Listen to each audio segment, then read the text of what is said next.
Hello again. Good afternoon from India and good morning to all joining from different regions in Africa. I am Sasireka Rajendran, working with the Minor Use Foundation as a Global Operations Manager. On behalf of the foundation, we are extremely happy to welcome you here. And just before going into the webinar, I would like to highlight you can please rename yourself and introduce yourself in the chat by adding your name, organization, so we all can know and interact with each other.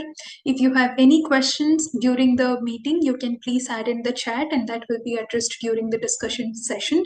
If you have any issues, you can please write to me in the chat, and during the question and answer session, you are requested to raise your hands with the Zoom feature, so we can unmute you and you can have the opportunity to interact with the panelists and the presenters today. And with great pleasure, I would like to invite Melon Kabole. So she is our Africa Regional Manager working from Nairobi, Kenya, and she would be leading and moderating the meeting today. I'll hand over to Melon, and if you have any difficulties with Zoom, you can please write to me in chat, and we are extremely happy to have you all here. Thank you. Thank you, Sasi. Thank you, and thank you everyone for taking time out of your busy schedules to come and join us today. We are honored as the Minor Use Foundation to have you participate in this webinar, whose main interest is to let you know what we do, what we have been doing in the previous past, what desires we have regarding Africa, and also to create a relationship with you in a way that we can be able to collaborate. I would straight away get to the agenda where we have the opening remarks. Yes, so we can go to Dr. Benoit from Kabi. Dr. Benoit, please. Okay. Thank you very much, Malon, for this opportunity. And I want to take this opportunity to thank the organizers, in this case, Minor Use Foundation, who was really organizing this webinar. And from Kabi perspective, I think we are very privileged to be part of this discussion and development on the continent and beyond. So having said that, I'm Dr. Benoit Nyanofa. I'm the global SPS lead for Kabi. I'm based in Nairobi office, but I work globally from here. So for the purpose of this webinar, I was just reflecting on the title. As when I read the title, Unlocking Specialty Crops Potential in Africa. So I was reflecting on that, and then I said, okay, what will be the essence of these topics? And then how do we address? And then what will be the contribution of Kabi in this space? So by looking at the title, I realized that Unlocking Specialty Crops Potential in Africa probably could refer to some effort to capitalize on the unique agricultural opportunities offered by African countries and beyond, especially the developing regions, focusing on high-value crops. And then I want to name some of the crops which are highly valuable for the continent, and also which are for many countries priority crops indeed. So we have fruit, vegetables, spices, and other non-traditional staples. So, and by improving agricultural practices, infrastructure, and market access to enhance profitability and sustainability of farmers and the broader agricultural sector. So that is my reflection on that title. And then I was asking myself, what are Kabi's contribution in this space to contribute really to have impact in on this effort? So as Kabi, taking a lesson or learning from our past long-standing experience in this space, CABI generally builds partnerships and by working with different partners. And then in this case, one example is that CABI has built long-standing partnership with the United States Department of Agriculture, Foreign Agricultural Services, the Minor Use Foundation, and others to design and deliver science-based technical assistance, capacity building, and decision-making tools to support different SPA sanitary and phytosanitary initiatives in many parts of the region and especially in Africa. CABI also work closely with Agricultural Research Services and APHIS, the Animal and Plant Health Inspection Service, on joint international research and capacity building projects to protect not only the US foreign pests and diseases, and also conduct research, data generation for maximum residual levels on different crops for certain MRLs, and also obtain foreign genetic material useful for US agricultural system, Africa, Asia, Americas, and beyond through a win-win agreement. So further, CABI also work with regions, including African Union Commission, and its technical institutions. I want to name some of the technical institutions here. The African Union and the Africa Phytosanitary Council, the African Union Inter-Bureau of Animal Resources, the NEPAD, and others.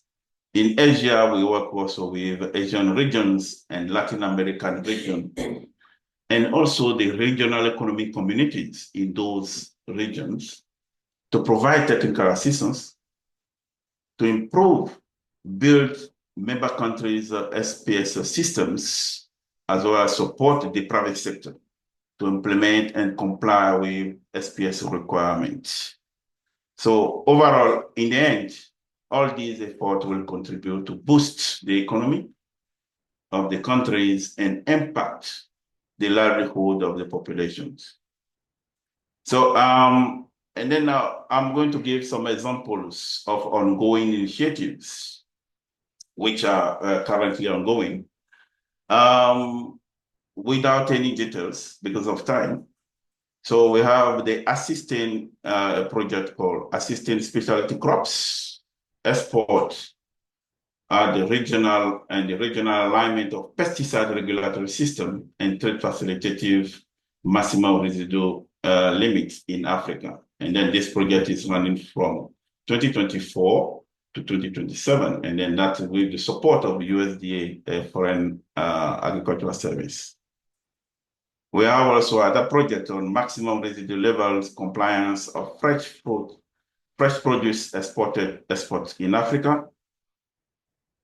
Another is assisting specialty crop exports in regional alignment of pesticide regulatory system and trade facilitative MRL in Asia. And also this project is for 3 years from now, since it started 2024. We have another one with regulatory harmonization for Philippines, Thailand, and Vietnam on pesticide MRL and biopesticide. So that is also 3-year project is ongoing, started in 2024. Another project is ensuring regulatory exemption for biopesticide and regionally recognized as safe products on exported commodities through Asia, throughout Asian region. Also 3-year project has started in 2024. Another project is the regulatory harmonization in Pakistan for MRLs and biopesticides. So that project has ended last year. Another project for Food for Progress in Cambodia is about the quality and then food safety system within the horticulture sector. Project is started last year and then is a 3-year project as well. We do have other related projects across borders when it comes to regional or international trade. To contribute to this space is the cross-border plan have support in Africa, which is ongoing. Project as well started in 2024, improving sanitary and phytosanitary compliance by small-scale cross-border trade in Malawi, Tanzania, and Zambia. That is a 2-year project funded by STDF. That is the Standard Trade Development Facility of the WTO. Another project which is the Food for Progress for Rwanda, basically focusing on food hygiene and food safety system. That is to conduct an assessment to look at the survey and then what is the landscape of food hygiene and food safety system in that country. Specifically also, we have a project on SPS for enhanced enforcement for Benin agricultural trade as well. And then that is also within West Africa, and then it is a 4-year project actually, starting this year in 2025. Another project is to improve the sanitary and phytosanitary standard in horticulture sector in Uganda. This project is funded by the European Union, and then it's a 4-year project started also this year. And then finally, but not least, we have now another project of regulatory SPS framework harmonization in Pakistan that started also last year, but is also ongoing, is also a 3-year project. So with all these efforts contribute to this space. And to conclude, I just want to reiterate the CABI support. CABI is ready to support all these initiatives, and we welcome collaboration like Minor Use Foundation, and then we encourage other partners to join us in this initiative so that we could support member countries globally to be able to comply with not only the maximum residual level that are being set by the international standard setting bodies, especially CODES in this case, but SPS requirement in general.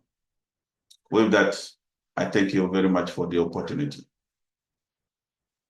Thank you very much, Dr. Benoit.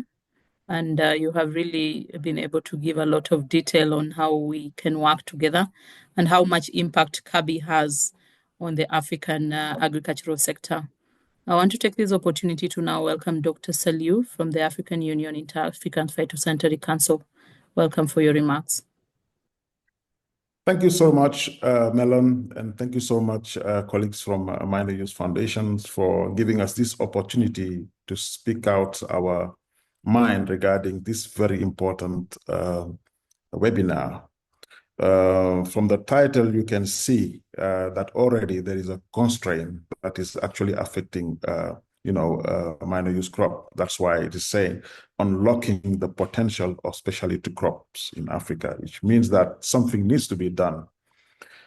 These crops, indeed, like my predecessor said, Benoit, that they are very important. They include, crops that have high potential yet not used, such as spices, and they can be transformative opportunity for our agriculture and also provide resilience where subsistence crops are failing.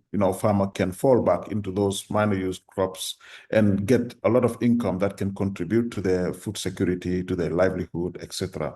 So these are crops that should not be left behind if we want really to achieve the Sustainable Development Goals as well as the Agenda 2063. So by focusing on those underutilized yet high-value crops, the continent can diversify its agricultural sector and empower local communities. In many African countries, when you go there, you find, like, in Tanzania and Kenya, in Senegal, in West Africa, and many parts of Africa, you find that community of women have those specialty crops, such as pepper, spices, specific types of coffees and oils that they really produce, but they are not supported. And if they were supported, they could have been able to do more. So when we talk about particularly, unlocking the potential, we really need to think of so many things at once. Number one is particularly, in terms of infrastructures, because if they are to comply with SPS, then it means we need to help them in terms of infrastructure. So infrastructure is transportations, storage, processing, so that they don't catch up, with things like aflatoxins, stored pests, and those might be, cause setbacks to their performance. And then we need research. Research likes to invest more in these crops like, mango, maize, all those big, crops. They are not necessarily high-value crops, but they are subsistence crops. But we forget that they are these crops that are also very important, sometimes very nutritious, that are usually overlooked. So you see very few proposals or projects funded towards those, minor use crops. So we need to do more on those ones. And usually those crops are very resilient to the environment where they come from. Sometimes they're indigenous, so very well adapted to those places. But there's this, research that needs to be done, because they rely mostly on traditional knowledge and indigenous knowledge, and therefore they need to be really, unlocked from the scientific perspective. And then when we go to support, we need policy support. Okay, your government need to support this. Sometimes you find most of these crops displayed at fairs and at government expositions, but still the support is not enough. And we also need to capacity build. We need to train people on those specialty crops. So in a nutshell, not to take too much of these introductory sessions of this, my colleague Sandrine is going to make a presentation, but what I can say is that by focusing on this specialty crop, Africa can really harness its rich biodiversity to achieve food security, economic development, and environmental sustainability. So we need collaboration, and IU-IAPS is ready to collaborate together with CABI and Minor Use Foundation and many other organizations, farmer communities, and research organizations to really contribute to unlock the potential of minor use crops on the continent. So with these few words, I thank you again for inviting us, and I really wish successful deliberations from this webinar. Thank you.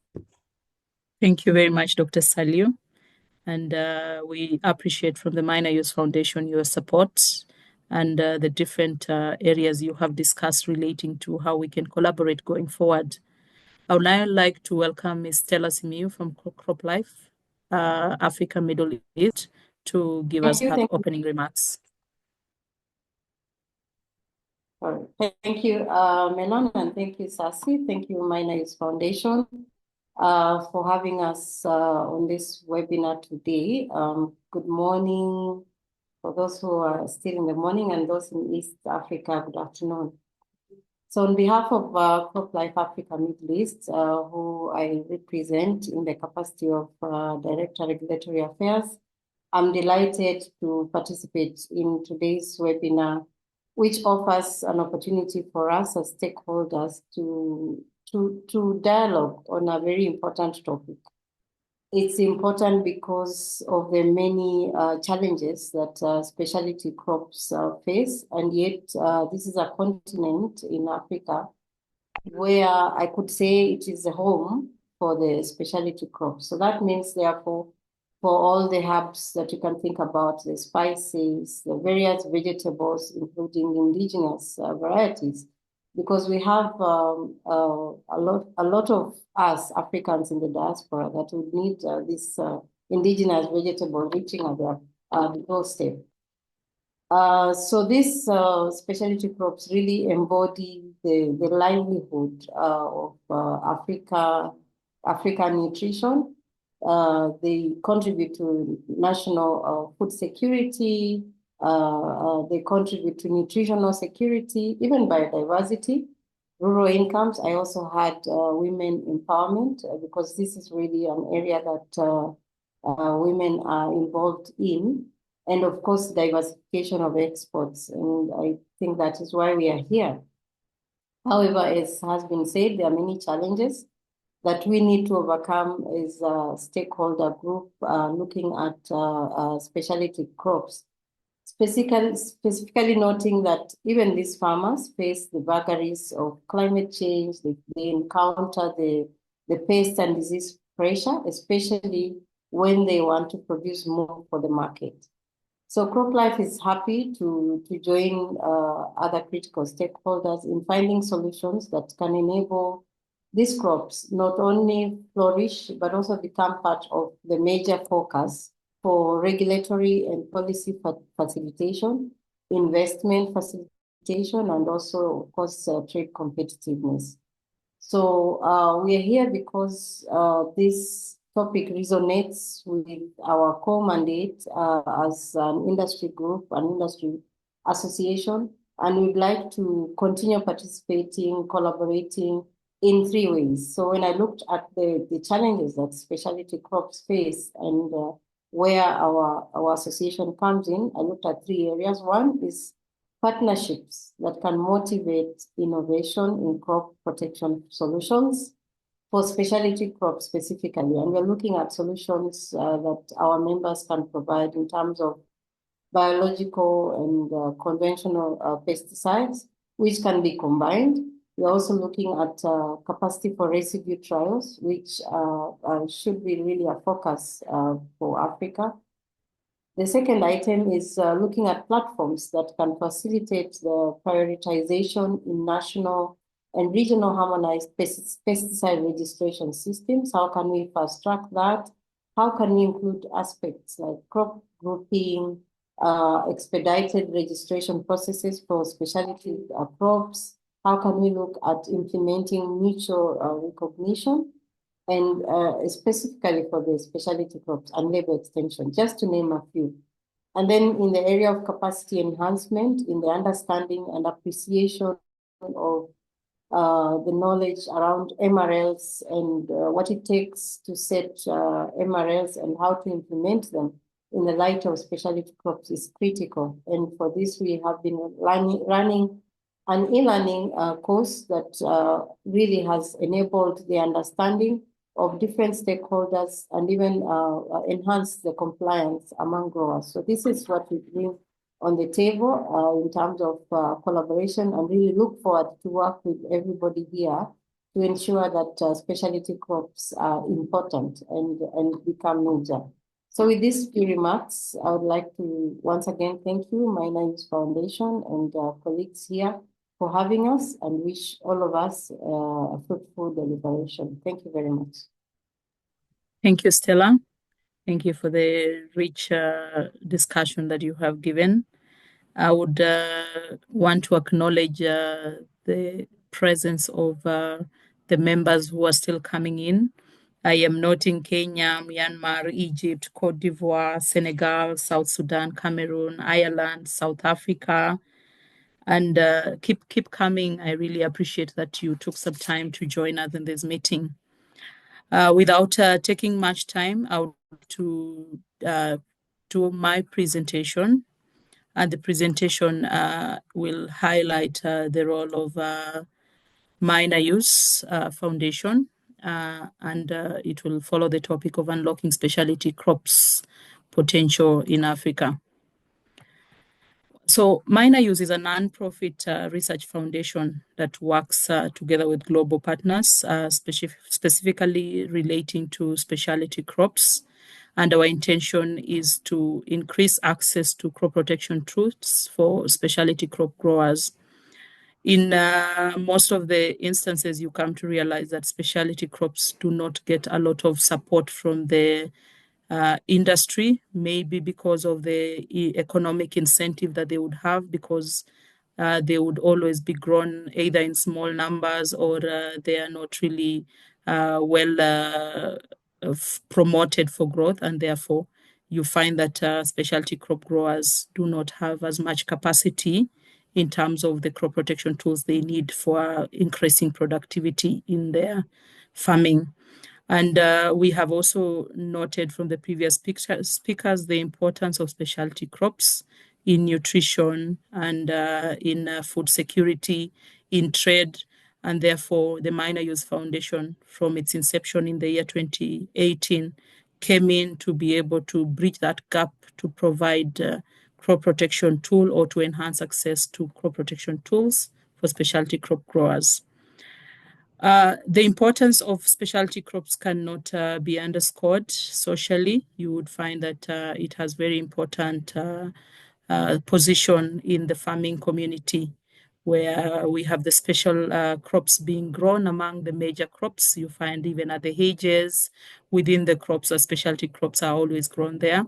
Economically, we have had exports coming through from specialty crops, which are being promoted from one country to another, therefore earning foreign income for the countries which grow them for trade. Environmentally, these specialty crops are able to enhance biodiversity. Where they're grown, they are able to enhance the presence of other beneficial organisms that are important in the farming community. Nutritionally, the presence of this food is able to enhance the dietary diversity that farmers would require and the consumers would also want to have on their meals. These specialty crop growers, however, are getting a lot of challenges, encountering difficulties during their production. And the major one that was very key for the minor use to be started was the access to specialty crop protection tools. Amidst the efforts to provide pesticides and other crop protection technologies to growers, there's very limited support that is given to the specialty crop growers, and therefore the minor use facilitates and supports that part of the value chain. So who do we work with? We work with the growers of minor crops, the crop protection tools industry, the grower associations, the researchers and scientists, the consumers themselves, and the regulators to ensure that the entire process of accessing these tools is smooth and well facilitated. And we have three dimensions of our impact or the priorities that we have. One, we want to generate data to support the CCPR. In this sense, to generate data in a standard manner that is scientifically justified, to be able to provide enough data that the Codex Alimentarius would eventually accept as a maximum residual level for crop protection product. We do this through international cooperation and capacity building efforts, where we work with countries in the Africa region, Latin America, and also in Asia. And when we build capacity of these organizations and institutions, they're able to generate the data, they're able to share information, they're able to work together to be able to access these specialty crop tools and technologies. We also strengthen and build a network of experts where we, in such a forum and others that we always hold, encourage the collaboration between experts, between scientists, between all the stakeholders to be able to support the entire specialty crop value chain. And that's the reason why you can see we have many stakeholders also attending, and we really appreciate your participation. So at the moment, I want to take you now to the Minor Use Foundation workflow. And this just basically describes how we work to end up with the generation of maximum residue levels and what importance it has.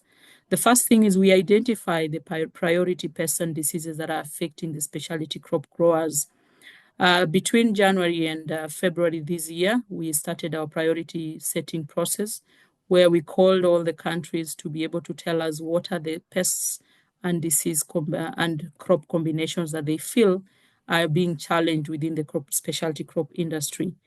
After that, we are able to discuss with the industry and especially the pesticide and conventional and biological to tell us what are the potential solutions that they have in place that they feel can be able to respond to these challenges. While we prioritize this, we also mobilize funds and resources from the industry, from the associations, from the countries to be able to address these issues. Once we have identified the crop pest combination, we undertake good laboratory practice studies which generate data together with the industry and the countries who are interested in doing this work. We are able to generate data that is evaluated by the JMPR, Joint Meeting for Pesticide Residues, and then eventually it is evaluated by Codex Alimentarius. And once accepted, it facilitates trade, and this reduces the off-label use of products, pesticide product. It enhances food safety. It increases registration of crop protection solutions, and it also aligns the maximum residue levels. Since the inception of Minor Use Foundation, we have since been able to do 13 MRLs, established 13 MRLs, and these have gone through until the Codex Alimentarius. The Minor Use Foundation works in the 3 regions. The countries you see in green are the ones that have active projects going on, and the ones in orange are the ones that we are pursuing for the future projects.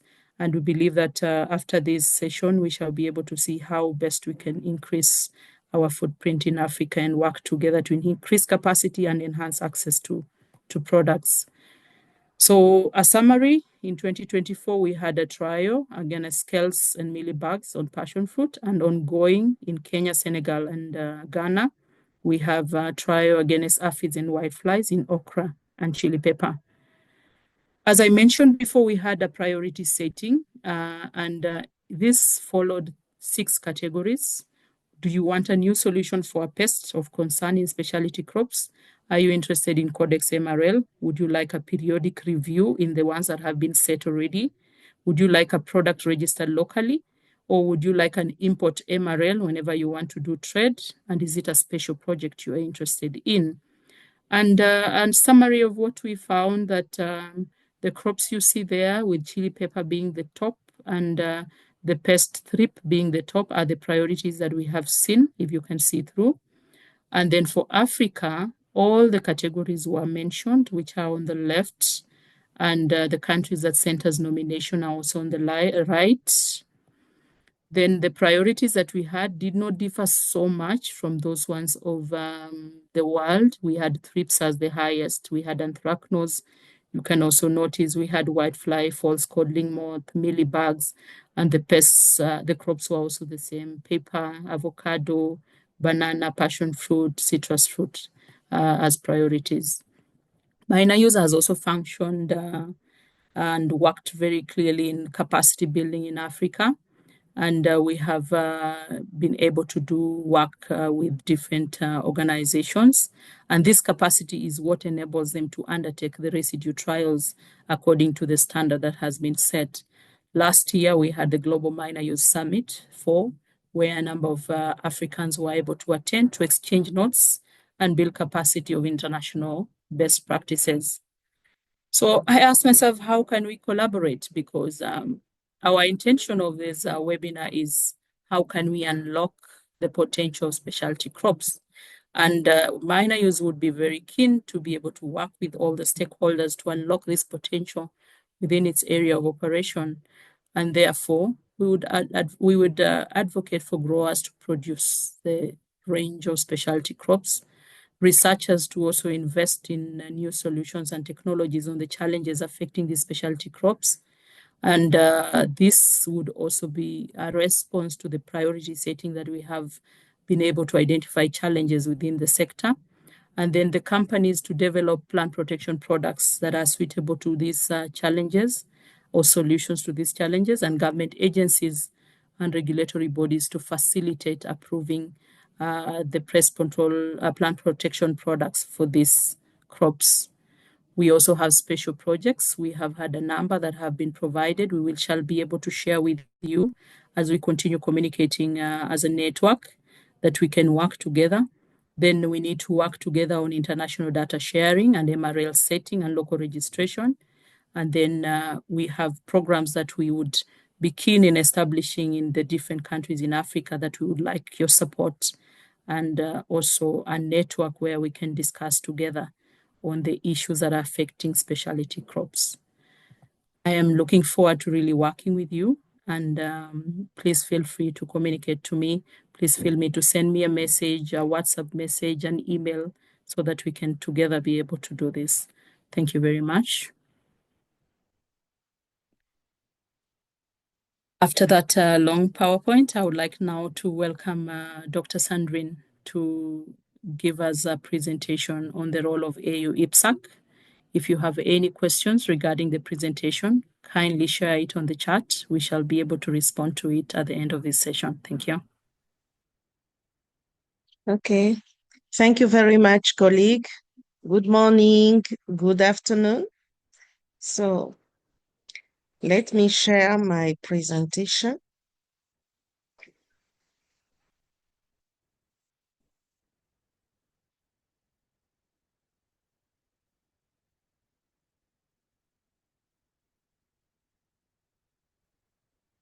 So I will give this presentation on behalf of AU IAPS. I'm Sandrine Bayendi Ludi, Senior Scientific Officer in the role of AU IAPS in SPS and its linkage to Minor Use Foundation.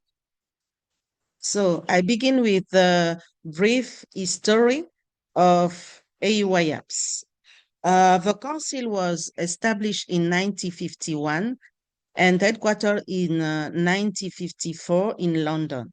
The secretariat was supported by the Commonwealth Agricultural Bureau, currently CABI.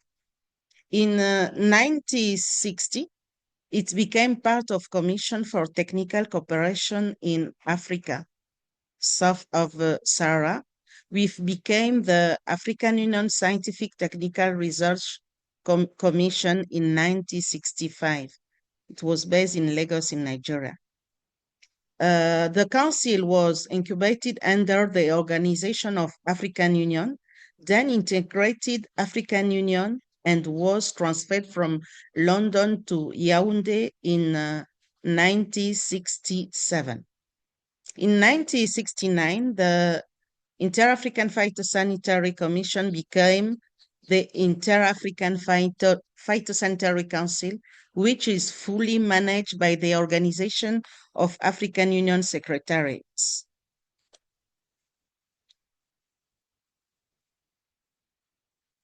Okay, so we are a technical office of the Agriculture and Rural Development Directorate under the Commission of the Agriculture. Our vision is to have a robust plant health system and reduce pest risk, contribute to better livelihood, enhance trade, and biodiversity preservation in Africa. Our mission is to develop, promote, and coordinate sustainable plant health system among continental, regional, and national actors for increased agricultural production, market access, and trade. We are working with all AU member states. We are located in Yaoundé in Cameroon. So our mandate is to coordinate plant health activities and provide support to the protection of plant resources in Africa in collaboration with all AU member states, National Plant Protection Organization, NPPO. We collaborate with all NPPOs and 8 regional economic communities to support the member states in the phytosanitary capacity building process, strengthening plant health system. And we also prevent the introduction and spread of transitory, migratory, exotic, and invasive plant pests. So at AU level, the agreement of the application of sanitary and phytosanitary Measures, SPS agreement, is a World Trade Organization agreement that formalizes how sanitary and phytosanitary measures should be used in trade. International standards set by the World Organization for Animal Health, the International Plant Protection Convention, IPPC, and the Codex Alimentarius Codex Commission provide guidance on the technical aspect of implementing of SPS agreement. They are called the Three Sisters. Despite formally adopting the principle of SPS agreements, many African Union member states face difficulties implementing this principle and relevant international standards. One approach to this was to develop 3 different strategies for Africa funded by partners to strengthen the implementation of the AU SPS policy framework and the implementation of the IFTA Annex 7 on SPS.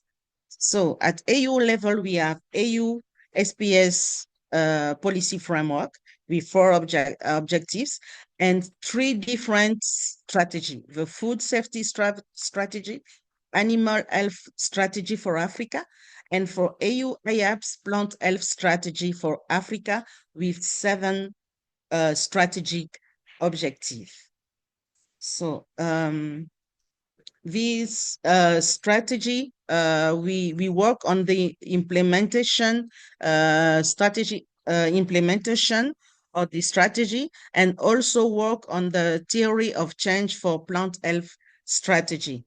We, in this document, who is available on different languages of AU, we can find challenges, key activity, output, outcome, impact area according to continental and global policy framework like AU Agenda 2063, IPPC, CAADP, Malabo Declaration, IFCFTA, WTO, SPS agreements. So in days of this plant health strategy will be implemented in 15 years. AU, this is some pictures of the team who work on the implementation of the plant health strategy Africa with NPPOs, partners, and REX. And this strategy was launched last year with our former commissioner, Her Excellency Josepha Sako in Addis Ababa. So in base of this, AU IAPS work on priorities in Yaoundé, Cameroon, in a workshop. So we, from plant health strategy, we take 5 years on AU IAPS strategic plan with 5 priorities. The first one is to enhance plant health coverage, coordination, and phytosanitary compliance and trade across the continent. The second one is to strengthen capacity research, capabilities, and awareness of phytosanitary issues in Africa. The third one is to improve regional and national integration and response to plant health issues. The fourth one is to create public awareness, advocacy, and adoption of the best practice in plant health. And the last one is a more robust workforce, delivery system, and resources. As Melon said previously, she gave all information on Minor Use Foundation about their vision and their mission. And now we are give the AU IAPS programmatic domain in linkage with Minor Use Foundation mandates. The first one is phytosanitary research and development. As you know, scientific study and innovation aim to safeguard plant health and prevent the spread of pests and disease that can harm crops, forests, and natural ecosystem. So for phytosanitary research and and Development can work on crop protection, crop production and protection, early warning system, trade facilitation, infrastructure capacity, and at Minor Use Foundation level is to identify needs, conducting scientific research, and facilitating access to safe and effective crop protection, also to build greater awareness of common crop protection challenges. The second one is capacity building and technology transfer. Here we talk a lot about data and data management. In Africa, we need expert lists, pest list, pest management, innovation database, and big data and modeling. What she was trying to explain is that after the lobbying, the capacity building, data sharing, the importance of data sharing, and trying as much as possible to build the pest lists and information of experts and developing curriculum, we move to the next programmatic area, which is mainly lobbying and advocacy, trying as much as possible to change the perception of our leaders and the people who govern and who who are in charge of policies, really to consider the importance of plant health, particularly minor use crop as well. And then the last bit was basically partnerships and resource mobilization. Without partnership, without resource mobilization, we will not be able to take this agenda forward. So the last slide would be mainly about inviting more for collaboration. We see a lot of future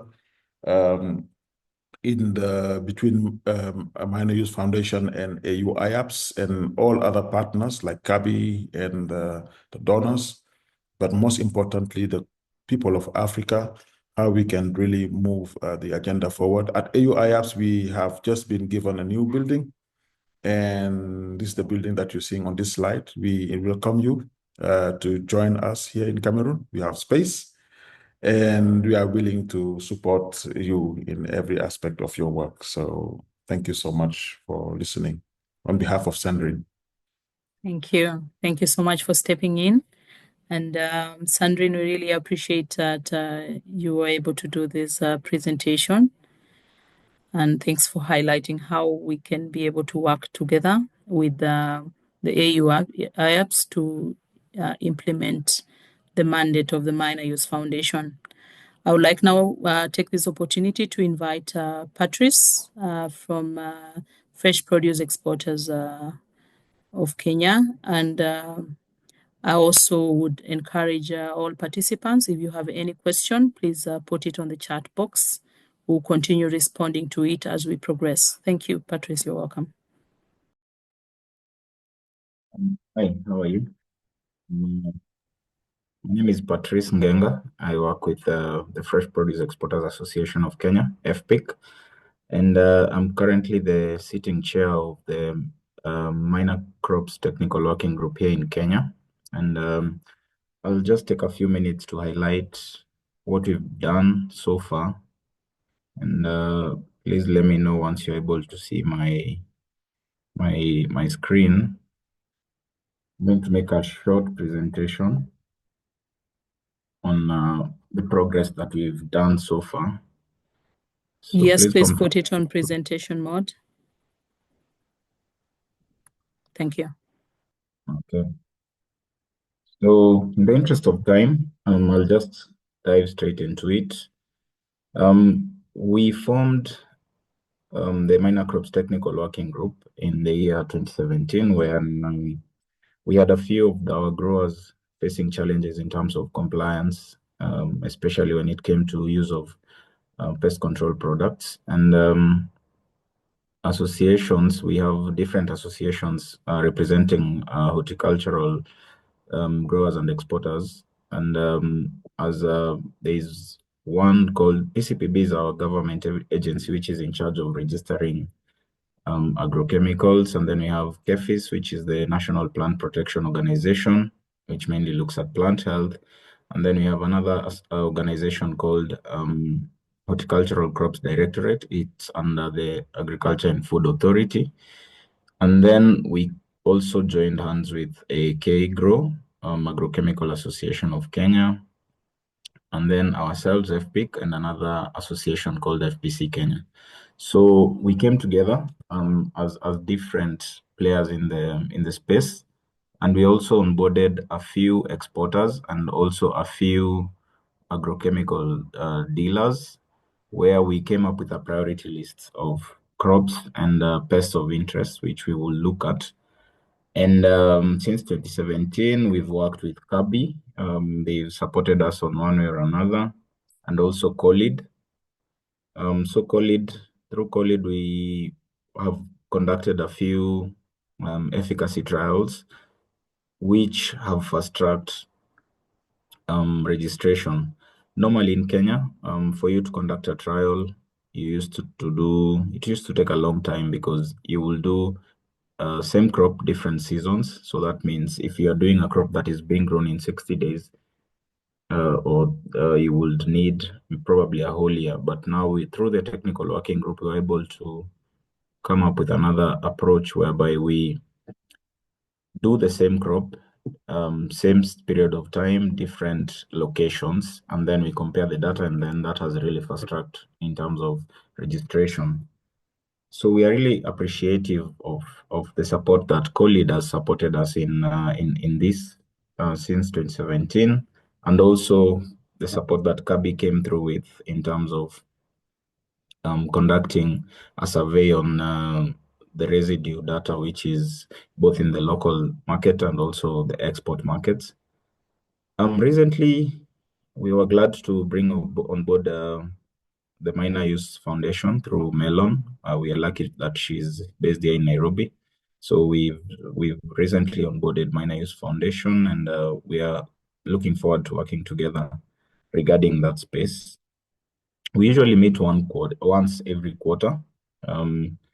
The beauty of nowadays is that you can use technology like we are currently doing. So we mostly do it virtually, whereby we check what is being done at the moment, what is needed, and how we can fast track, or rather, we compare notes on whether priority areas, different priority areas have come in. So currently, we are biased towards the export market, because agro dealers are not going to register a molecule on a crop and then nobody's buying. And the export market here in Kenya is a heavy consumer of pest control products. So we are currently biased towards that side, but it doesn't mean that we are not looking at the crops which are in the local market. And as recently, we have had an inquiry regarding cuttings, because registrations are usually very specific to, let's say, roses, but nothing is on cutting. So that's something else that came up. It's not a minor crop, but we are looking to see how best we can accommodate that, because at the end of the day, we are looking also to make sure that trade is seamless and compliance is paramount in this space. So by the end of 2024, I'll just take us through a few of the achievements that we've had. So since 2017, these are the molecules that the areas that we've been able to intervene, and you can see we've gone from strength to strength. In 2024, we are barely 3 months in, and we already have 14 products registered.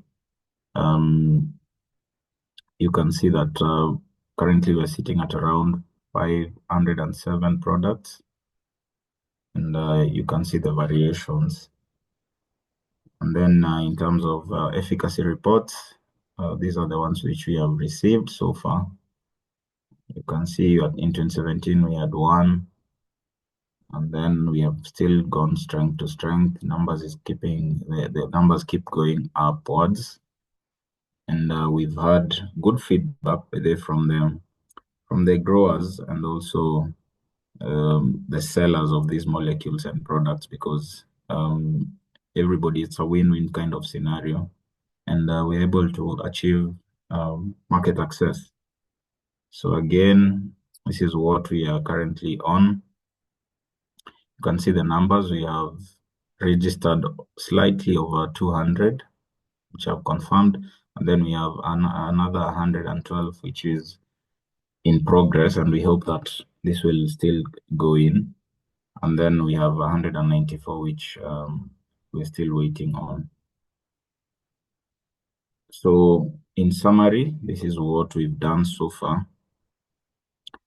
507 it's a big number, but some people it might not look like it is.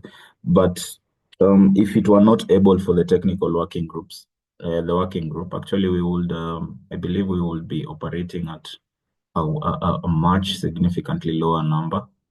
And the coordination that we have through the different players in the working group and the different experts in this field, and the support again from institutions like COLID, CABI, and now we are looking to collaborate with the Minor Use Foundation. We would really not be doing too well in terms of trade and also in terms of working within the laws, the provision of the law, and also in terms of meeting the market requirements. So I am not sure how many countries, especially in Africa, have a similar arrangement. But from experience, from someone who works in this space, and I have been in this space for a while, since especially the formation of the technical working group, I would encourage different companies to come in, form a technical working group. First thing is to identify areas where there is need and there will be easy uptake of the registered molecules or products, because at the end of the day, we have to look at the business side of it, because it's not cheap to conduct these trials. That's why you see most people are not able to do it themselves. And of course, companies will always look at the return on investment in terms of once they do that trial and then they register it, how much money are they going to make? They still have to make a business decision. So I would encourage different countries to have similar arrangements, and we are here as Kenya, glad to guide, share our experiences, share the challenges that we've faced, because we are here to work together. We are able to provide the information that you need. I believe Melon can share my contacts after this with anyone who will be interested, but I'll also put it in the chat box. So yes, that's it. That's it for now. If you have any questions, I'm happy to respond to them. Over to you, Melon. Thank you. Thank you. Thank you so much, Patrice. And thank you also for offering to respond to our questions. We are progressing well and almost to the end of our meeting. We pray that you will be patient. We have different time zones, and I know we could be stepping into probably your lunch hour or your break time. We pray that you can be able to accommodate us, because we needed that the entire Africa region is represented in this webinar. We would like to take this opportunity to welcome Dr. Paul of Oseo of Ghana to give us brief remarks on how they have partnered with the Minor Use Foundation in the past. Dr. Paul, would you kindly? All right. Okay, thank you very much. And good morning and good afternoon to everyone. I hope you can hear me loud and clear. Yes, we've partnered with Minor Use Foundation in a lot of areas. Yes, as part of one of the works that we did with USDA, yes, Minor Use came in to help us to work on mango surface floor trial, which, okay, just a minute, I'm seeing start video somewhere, okay, which to us was a success, because at the end, we were able to come out with an MRL for surface floor, which is something that coders accepted. So for us, it was a plus. At the moment, yes, we're doing some work with Minor Use in the area of chili, pepper, and okra. Chili, pepper, and okra has been an issue at coders, especially GMPR and CCPR. when it comes to the classification where we need to put chili pepper and okra. So with the support of the minor yeast, yes, we are doing a study to find out the variation in the terms of residue on okra and chili pepper. And we are hoping that at the end, we can see the residue levels in those two products, and that will guide GMPR in coming out with the classification, which whether we have to include it to the chili pepper, okra to chili pepper, or okra should be on its own. So far, we are through with the standard trial. What is left is the decline trial, which we are hoping to start very soon. I think with the support from minor yeast, we did had some online trainings from experts from minor yeast that time. That was Joe Francisco. He was around to take us through a lot of education in terms of capacity building, quality assurance, and the rest. So it was quite good. We also had support along the line from Wayne in terms of the lab analysis. So to us as a country, yes, minor use has been very useful to us. And we are hoping that at the end of the work that we are doing now, we will come out with a very good data, which will submit it to minor use so that they can put everything together and submit to GMPR so that we can have an idea where the classification of chili pepper and okra looks like. So to us, it's a plus. We've really achieved one or two in terms of capacity building, and we are hoping that we'll collaborate more with minor yeast in this area. So at the end, we all benefit as a country and as Africa. So thank you very much. Thanks for everything. Thanks. Bye. Thank you, Dr. Paul. Thank you very much for discussing about how we have worked before. I would like to welcome Dr. Raphael from Senegal to give us also brief remarks on what we have done together. Good morning, Melon. Good morning, everybody. My name is Raphael Koli. I'm in Senegal, and I'm working at Codex Senegal. And I think this time is the first time we are working directly with Minor Use Foundation.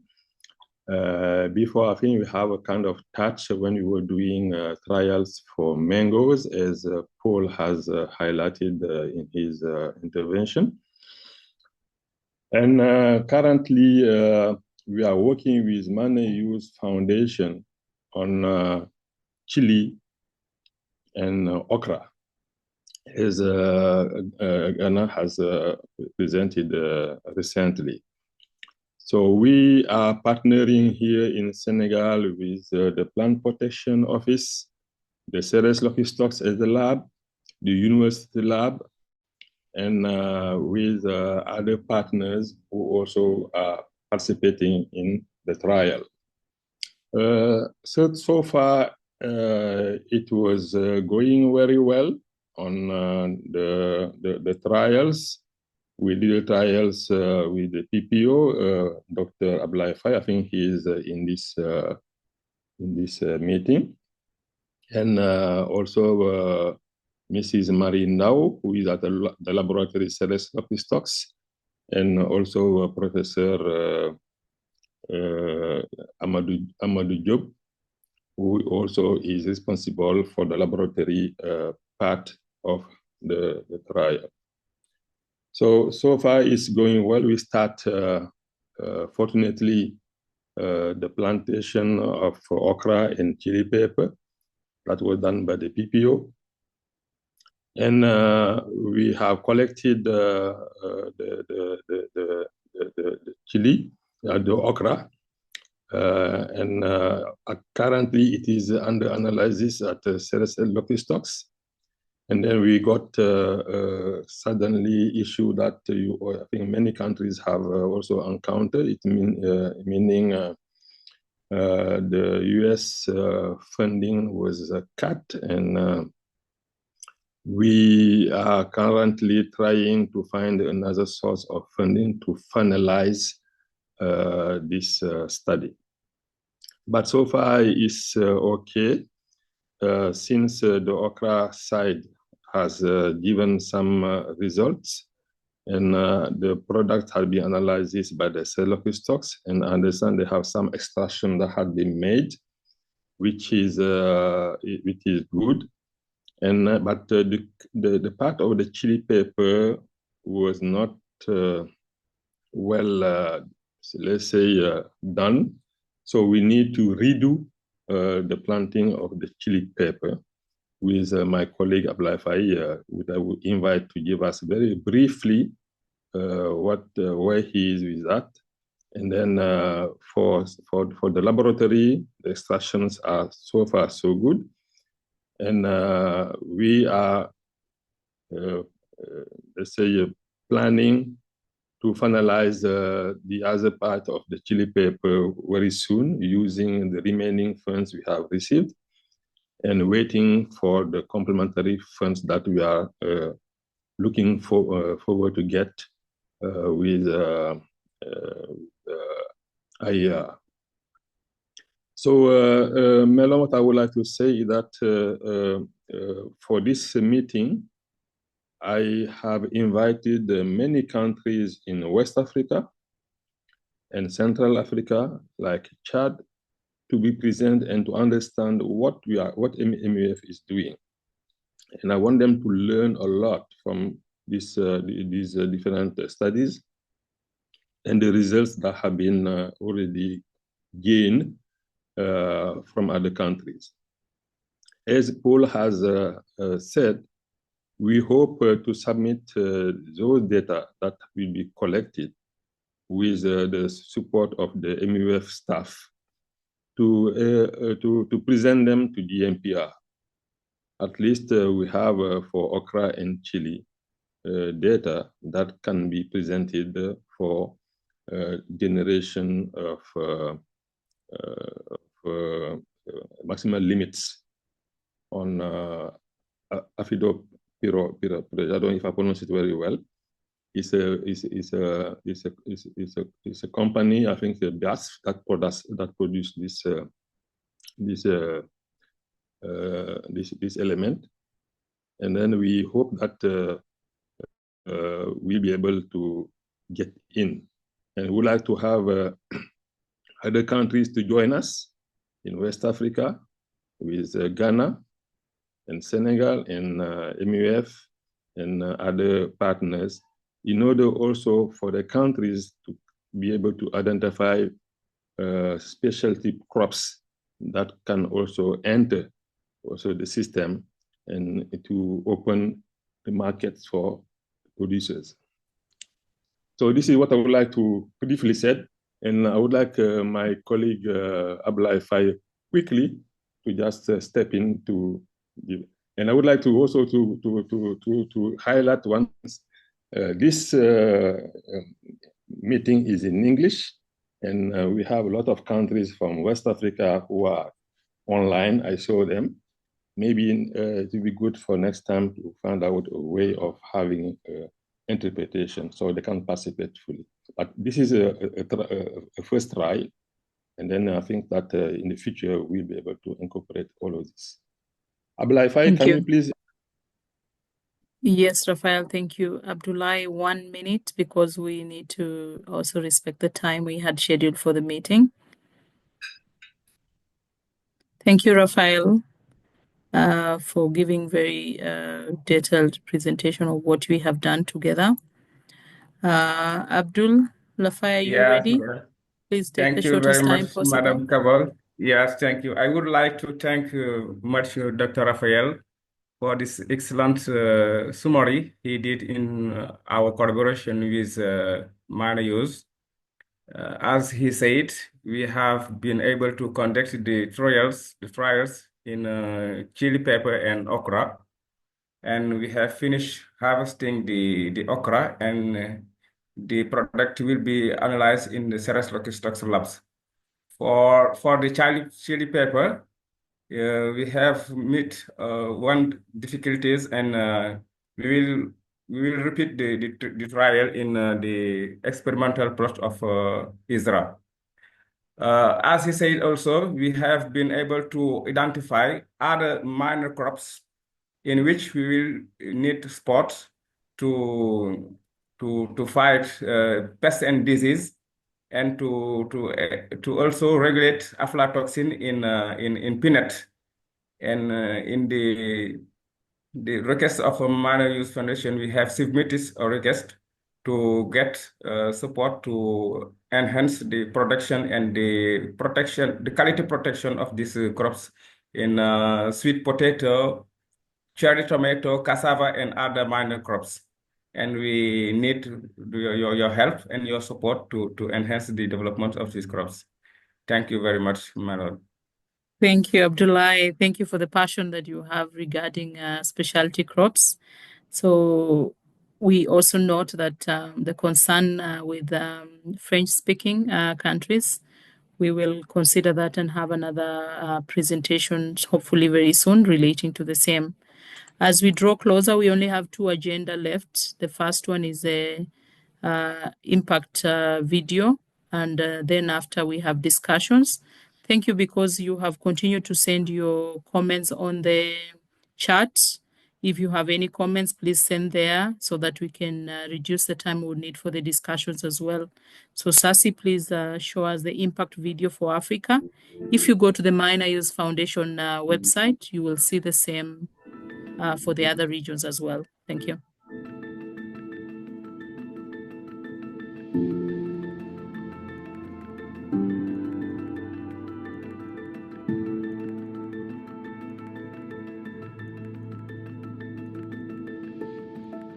Our vision is a world where fruits, vegetables, nuts, and spices are plentiful and affordable for everyone.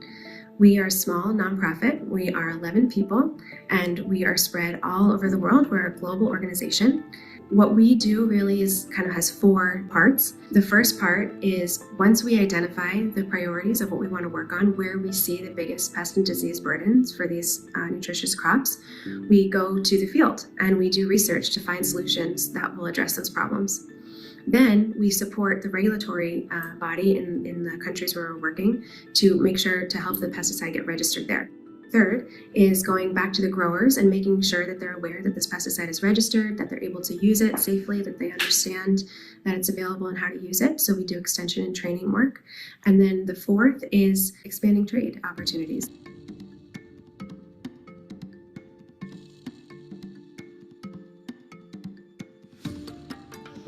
Kenya is an agricultural country, and 26% of our GDP is actually based on agriculture. So minor crops are not minor as such. But what happens is that the agrochemical industry may be interested in introducing a pesticide for control of major pests in a major crop, and they may not be interested in a minor crop. Yet farmers still have pest problems that affect them, and they require to be managed.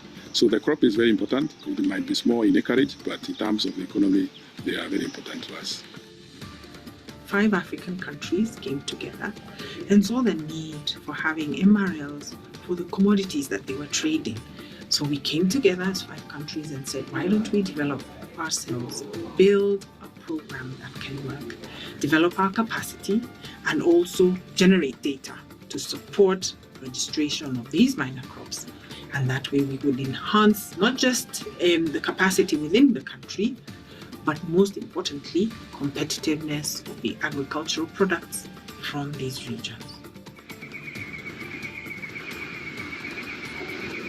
I'm a fruit farmer, and I've been working with these family members. She's my mom, these are my children, and I'm grandchild. So, in mango production, we have been experiencing some challenges, especially diseases, the challenge of mealybugs, aphids, whiteflies.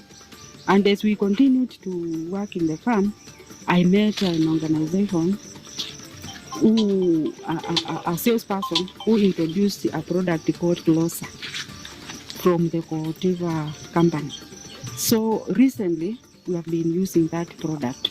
And for the previous years, production has been increased and the diseases reduced. The extra income, in fact, it is helping us to educate our children. See, some of us here are in school. She's learning at Kakamega in Western. So it has helped in paying school fees. We have used the extra money to start up other farming projects. So from the money we are getting from the mangoes, we are investing to other projects. In the Surfactors of Mango project, a team of 12 KEFIS staff participated. We were trained about the field phase and laboratory. And mainly in the laboratory, we were trained about GLP, which prepared our staff to be able to carry out the analysis. The sponsors, the STDF project, has really enabled us to be able to carry this project successfully, giving us support for training, which has built capacity both in the lab and the field phase, and also giving us a platform where we can interact with other institutions in the country which are involved in matters of food safety. Through STDF and support of funders like Cotiva, we have been able to prove that we can do it locally. We don't need to consume information which are generated in other environments. We can also do it within the country. And therefore, it has brought coordination, it has brought interaction with other stakeholders. And I'm grateful to the Minor Youth Foundation, Cotiva, and also the other global partner, STDF, as the funders also on doing these projects. They are also impacting even on our personal lives as analysts, and also the technical team that carry out the work of data generation for these projects. There's also been a lot of impact in terms of the farmers appreciating what we are doing as an institution, what we are doing as a project.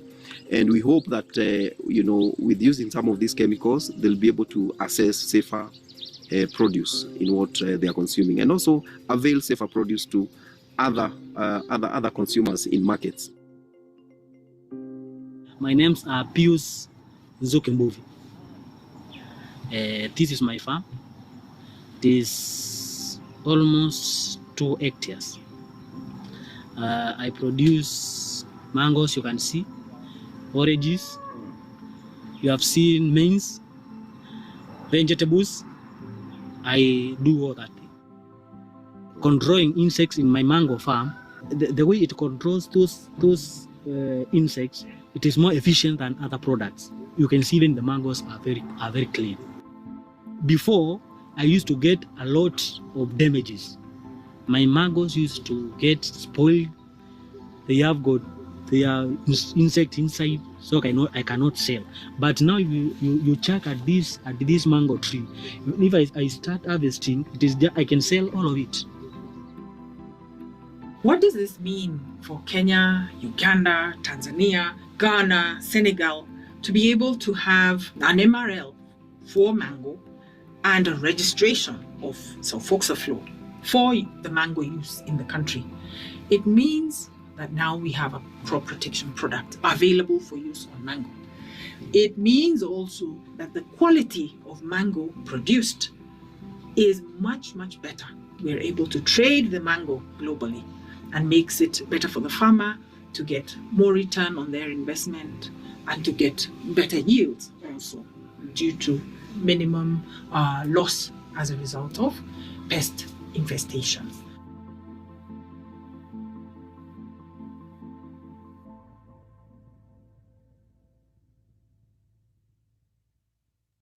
Thank you. Thank you, Sasi, for the video. I think we can now go to the next part of our session, which is a question and answer session, and I would like to give Sasi this opportunity to moderate it. Thank you so much, Melon. And thank you all for patiently staying with us for the past hour. And we have received a lot of interesting questions. I would like to answer a few and maybe give the opportunity for the speakers to answer some additional questions that we received. If you have any questions, please also feel free to raise your hand and ask your questions. So to start with, we have a question to IAPSC from Abdullaya. So how could you and NPPOs to conduct phytosanitary risk analysis for exported or imported crops. Maybe Dr. Salihu, that's the question. I think he's trying to ask, how are you collaborating with NPPOs to conduct the phytosanitary risk assessment analysis for exported or imported crops? Yeah, thank you so much. At AU IAPS, we are a council.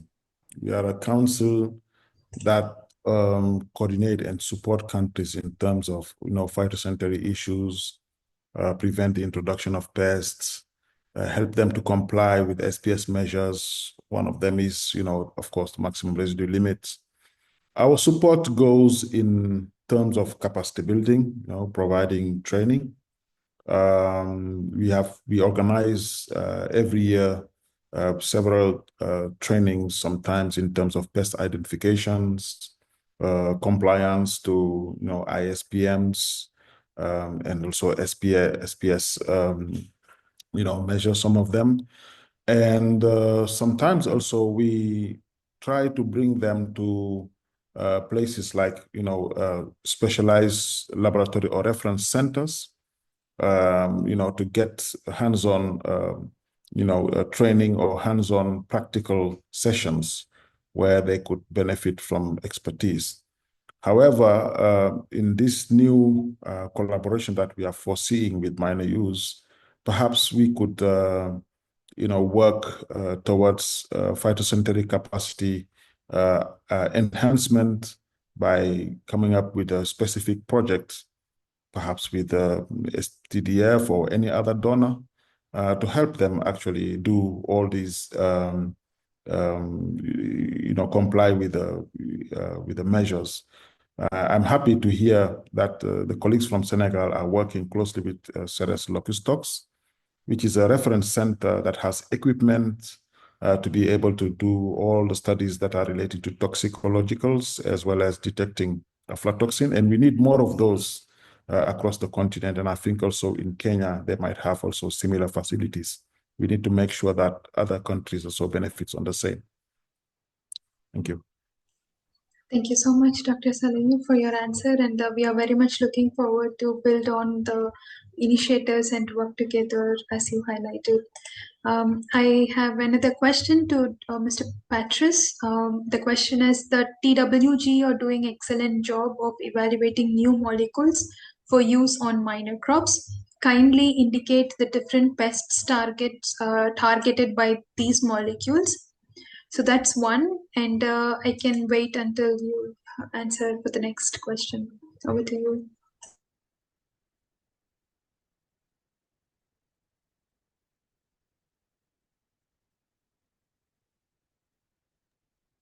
So yes, thank you. The pest that you're looking at mainly, it's about it's white flies, thrips.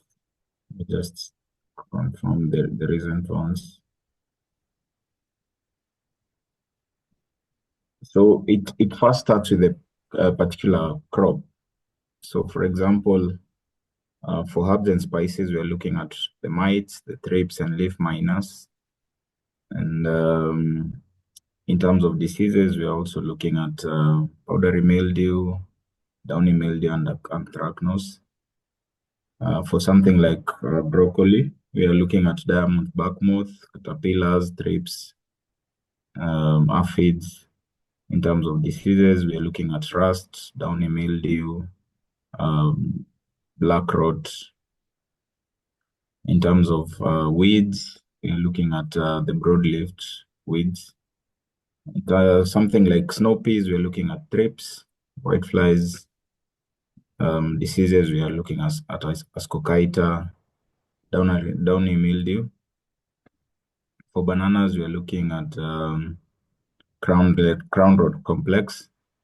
So it really depends on, we first identify the crop and then next the pests. So there's no specific target. It also depends on what is affecting the industry. So they communicate that and then we're able to respond to that specifically. Sure, thank you. So, and we're also looking at something called extrapolation, which is the expansion of the goals.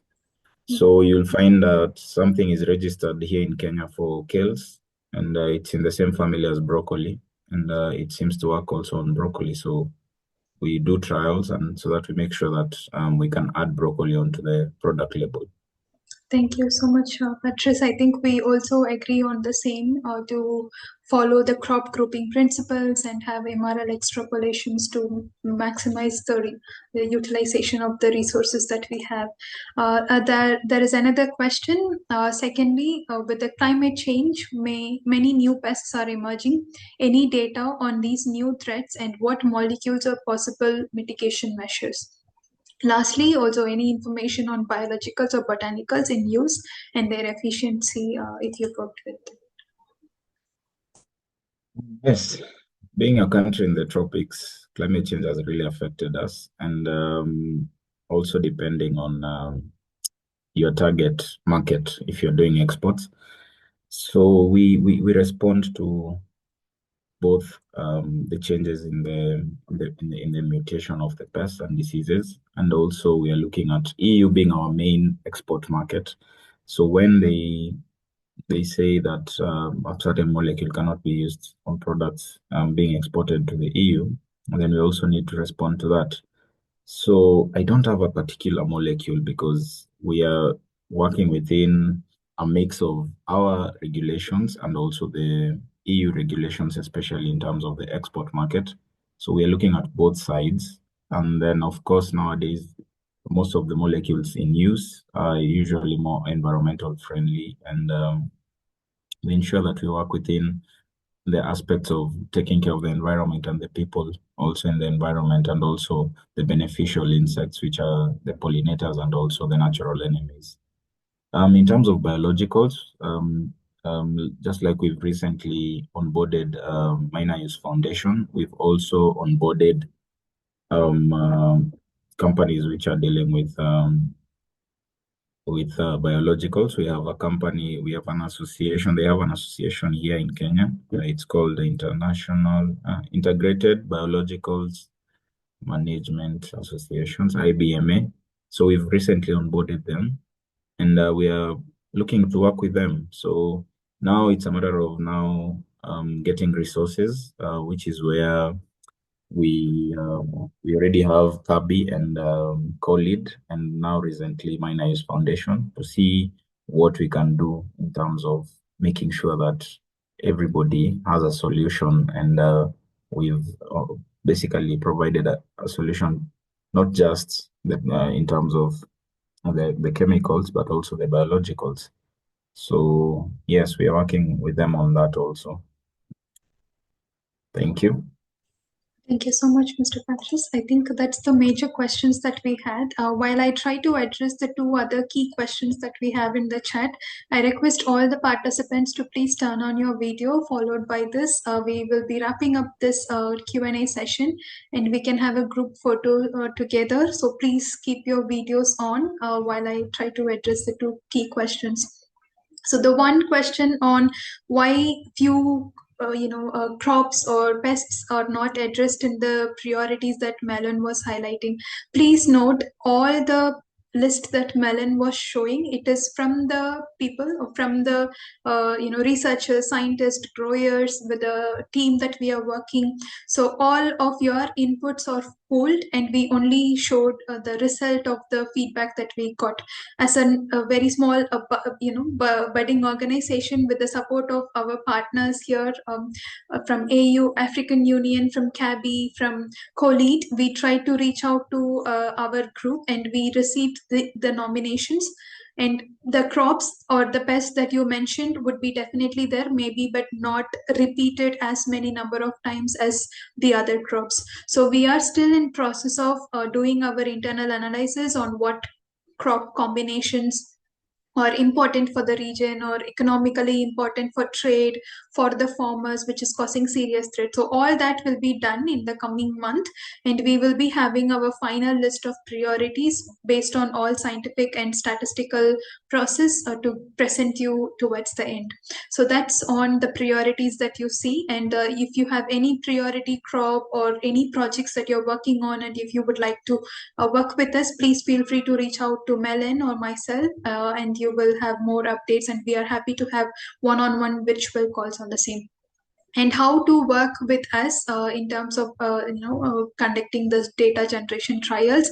We are more happy to have more countries joining us. We will start with capacity building programs by joining hands with the partners that you see here, and we will also look at the capacities and facilities. So we will have field and lab training. Once you give us the list of facilities or supplies that you have in your country, that's the start, and then we can see where we can what are all the crops and pest combination that is more relevant for your country, and we can start working from there. As you have seen from our colleagues Paul and Rafael, we will have the similar process for all other countries with whom we are working as well.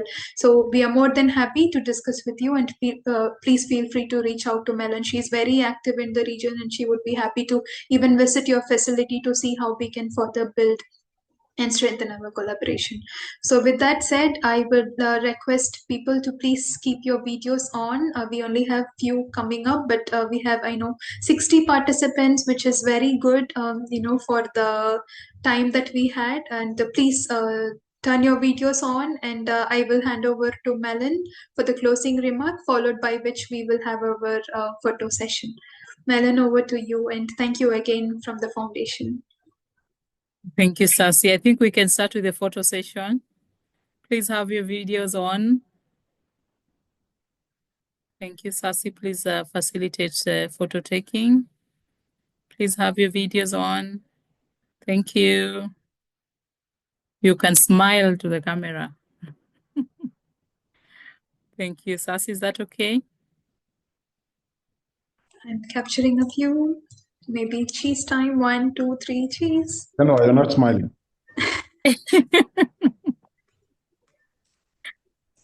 Yes, thank you. So as I close, I just want to, first of all, thank you so much for the overwhelming support. Taking time out of your busy schedule to come and join us is not a thing to just take for the sake of it. I think you have actually found the need to see what MinerUse does and see how we can work together. I am open to discussing with you on how best we can collaborate. All the speakers available in this webinar are willing to work with you. It's also a session for you to know what they do and also collaborate with them. I'm keen on having a database as the Africa Regional Manager for the entire Africa region on the members we can keep communicating with and working together. I will send you a request so that you can allow me to communicate with you in future on the same, and if possible, put you in our database for consistent discussion. As we draw closer to the priority setting process that I indicated, I call upon you if you know any activity, conference, or major event that you have, please let me know. I would like to come and launch the priorities that Kenya has Africa has put together so that we can see how best to work together going forward. We love partners in MUF. We love collaboration. We love working together. Please feel free to contact us. And thank you once again for taking time to attend this webinar. Looking forward to hearing from you, and have a great afternoon, great morning, and great evening. Thank you.